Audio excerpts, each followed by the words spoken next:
Hello everyone, and welcome to another day of landscape photography. So, today I'm going to ask myself a question. And the question I'm going to ask myself is, can I use a compact camera for my style of landscape photography? Yes or no? Now, common sense would dictate that yes, of course you can use a compact camera for landscape photography. And to be fair, in some of the competitions, club competitions that I've judged, I'll have given somebody a good score, or maybe it's the winner, and they'll have come up to me afterwards absolutely delighted, and they'll say, oh, I took that with my phone, or I took that with, my simple compact camera. And I'm always delighted that that actually happens, because I think it just goes to show that it's not necessarily the equipment that you're using, it's the input from the author that really makes the image work. But it's a question that I've had running round and round and round in my head. So today, using my little Canon S90, which I've had for years, I'm going to see whether I can create some landscape photography images that I would be pleased with, enough to maybe add to my portfolio. That's maybe pushing it a little bit, but certainly images that I could look back on and go, yeah, I remember doing that. I remember being in that place. I remember the atmosphere. I remember the light. I remember being cold or warm or whatever it is. So if I can create images using this camera that do that, then it'll be a success. Now, choice of camera is completely random. This is my little compact camera that, as I say, I've had for years. I use it more to take pictures for eBay, when I'm listing auctions and so forth, than anything else. That's what I predominantly use it for. So it's not a camera I'm particularly familiar with. The functions and features and so forth that are built into it, I'm not really very au fait with them, but I'm going to go and I'm going to have a play.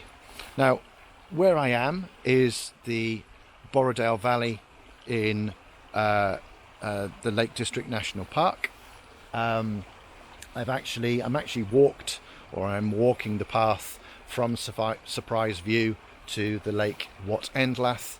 I've reached a point where I'm going to turn around and head back. So as I head back, I'm going to use this camera, and I'm going to talk to you as I use this camera, and then the images at the end will show whether it's been successful or not. And whether it's successful or not actually doesn't matter. It's more about the process. So let's go and have a wander. Let's explore. So I'm absolutely chuffed. I've actually found my first scene quite quickly. Now, I've made a bit of an error here in that I need to put my glasses on, because the S90 doesn't have a viewfinder. It has an LCD screen. So what I've spotted is this tree, which has got some autumn colour on it, but it's starting to go over. So let me flip to the back of the camera so you can see that. I think you can. I'm going in quite tight, like so. Just using the trunk and the branches and nothing else. I'm fully on auto, so I'm not playing with the exposure at all. I think I can play with the exposure. Let me see, how do I do that? So this camera does have an aperture priority mode. Ooh, look at that. Oh, and I get a little histogram. Oh, how cool is that? Right, so it's got a little dial on the front of it. If I rotate the dial, that's the aperture. So the aperture is f4. Okay. Can I dial in some exposure compensation? Yes, I can. That's good, because that's giving me a little bit more contrast. So, yeah. 1/3. Keep the trunk in, keep the branches in. Focus on the tree trunk. Yeah.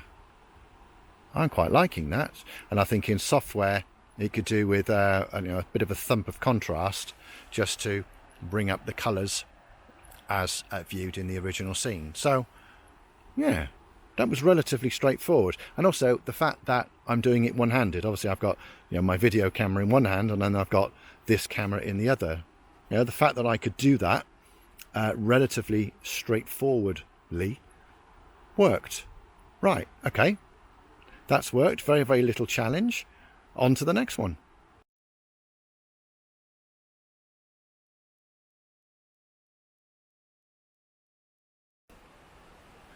Okay, this time we're going vertical. We have a tree. You can quite clearly see it there on the video camera. What I'm just doing is I'm playing with the zoom. I'm trying to exclude the sky as much as I possibly can. So there's my frame like that. In fact, if I lift it up a little bit, I can fit more tree in.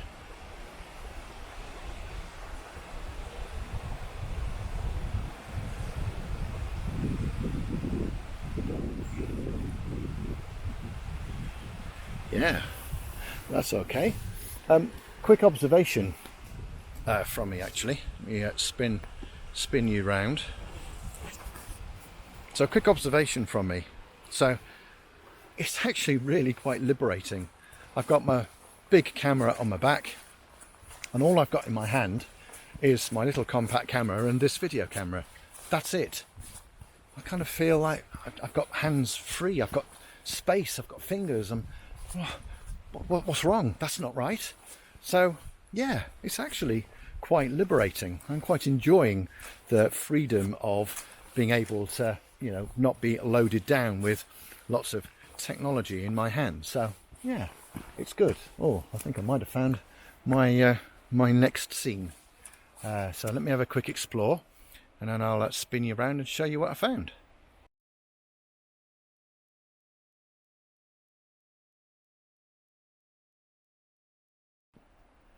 Okay, so this one's going to be a bit harder to see, I'm afraid. So right, so what I found is the end of a tree and I've just got this splash of autumn colour.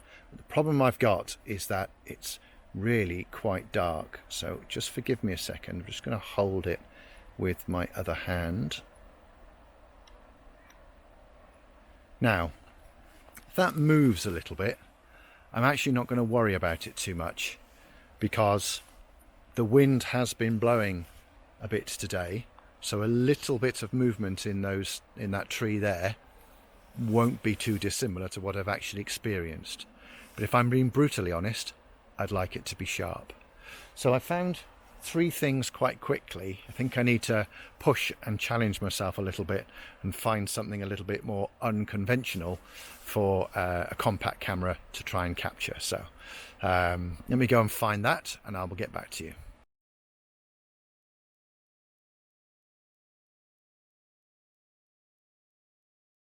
If you are enjoying this video and would like to support my channel, then please click on the thumbs up icon indicated here. To be notified when I upload new content, which will be every 2 weeks, then please consider subscribing. It's free and you can unsubscribe at any time. As well as subscribing, click on the bell icon and select all in order to get these notifications. All updates for new videos appear here on the top right hand side of your YouTube homepage. Okay, so here's something a lot more challenging, which is moving water. So I found a portion of the water that I really like. I'm trying to be very careful because I really don't want to drop the camera in the water. There's a section there with a leaf stuck, or a couple of leaves stuck under pressure. I've then got movements of water down the bottom. Now what I've done here is I've deliberately reset the aperture to f8, so I've closed the aperture down as much as I can, and this time I'm not underexposing. I've left the exposure compensation as it is. I've got a little flashing warning which is telling me I need to hold the camera really still.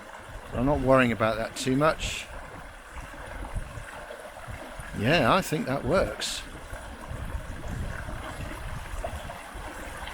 There's a hint of motion, but not a complete blur. One of the let me just turn the camera around.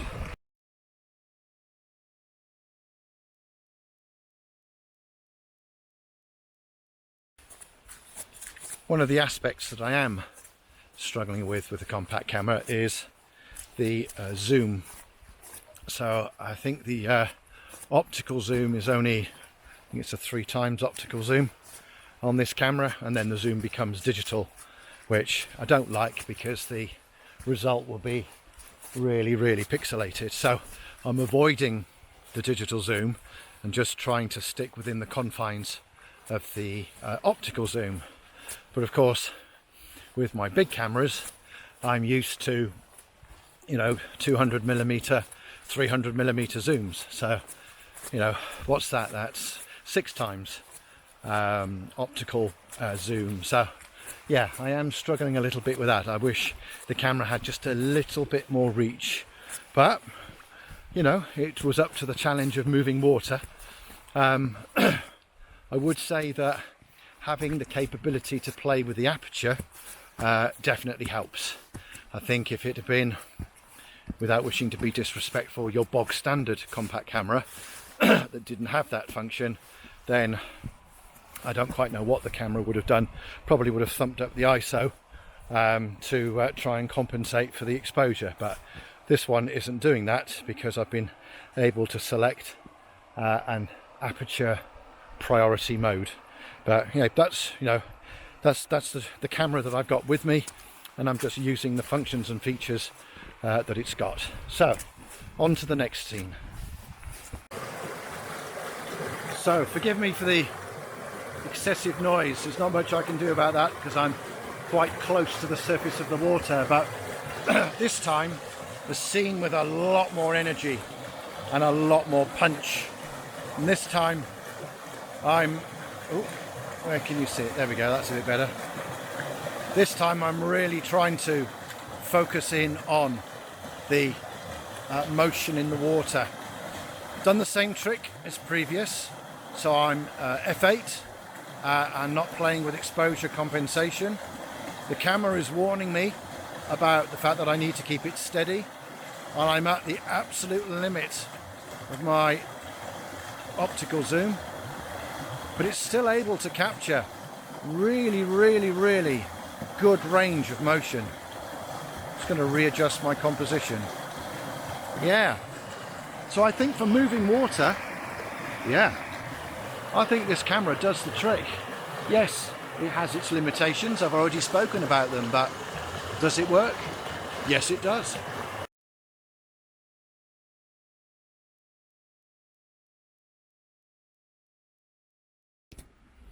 Right, for this last challenge, I've been trying to capture the fell up above me. There's some lovely soft light and autumn colour on it, but as you can see, I've got an immediate problem with the sky. No matter what I do, the camera just doesn't seem to like to cater for that. Now what I've done is, I've got a small grey grad.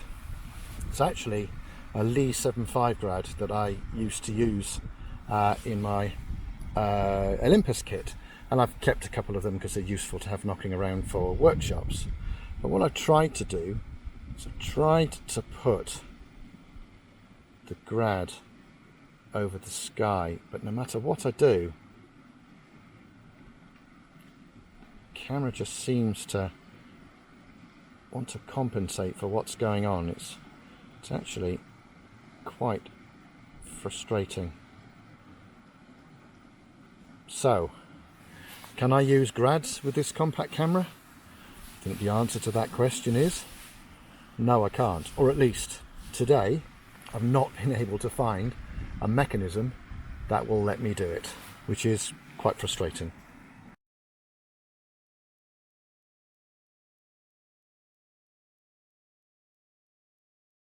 So that was both frustrating and also strangely very satisfying. Now, I'm very aware that that's not exactly an in-depth view on whether I can or cannot use a compact camera. There are probably loads of functions and features in here that I would be able to use out in the landscape, and maybe that's something that I can feature in another video in the future. But all I wanted to do was just very quickly answer the question, can I use it for landscape photography? You know, is it the kind of camera, is it the kind of camera that I can use as a backup if my big system ever lets me down? And I think the answer to that question is that in certain circumstances, yes, it could. Now, whether the image quality, and I've no idea what megapixel size this thing is, I've no idea whether it can shoot RAW. I haven't explored that. I literally picked it up off my desk and came out into the landscape. But, you know, when I get home and I look at the images, I'll make that assessment as to whether it potentially could be a backup camera that I just have in my bag all the time, or maybe in my pocket or whatever. I will have to investigate whether it can shoot RAW or not, you know, and so on and so forth. But, you know, I think I've spent what, about an hour and a half just mucking about. So yeah, I think the summary is the jury is still out. I think there are limits to what it can and can't do. I did try, actually, it has a manual mode. I did actually try to put it in manual to then use the grad, but it just wouldn't have it. It was still trying to do something internally to compensate for the fact that the sky was brighter than the landmass. So, you know, maybe that's something I need to have a play with at home to figure out whether I can really do that or not. And then there's also, you know, the whole image quality, sensor size and all the rest of it that needs to be established. But it's been an interesting exercise. I hope it's been interesting. I hope it's maybe something that's tempted you to have a go at. You know, pick up your compact camera and actually see what it can and can't do for your chosen photographic genre. Landscape photography, hopefully. Anyway, thank you very much for watching. Keep exploring with your camera and your compact camera. And until the next video, I shall see you again soon. All the best, stay safe.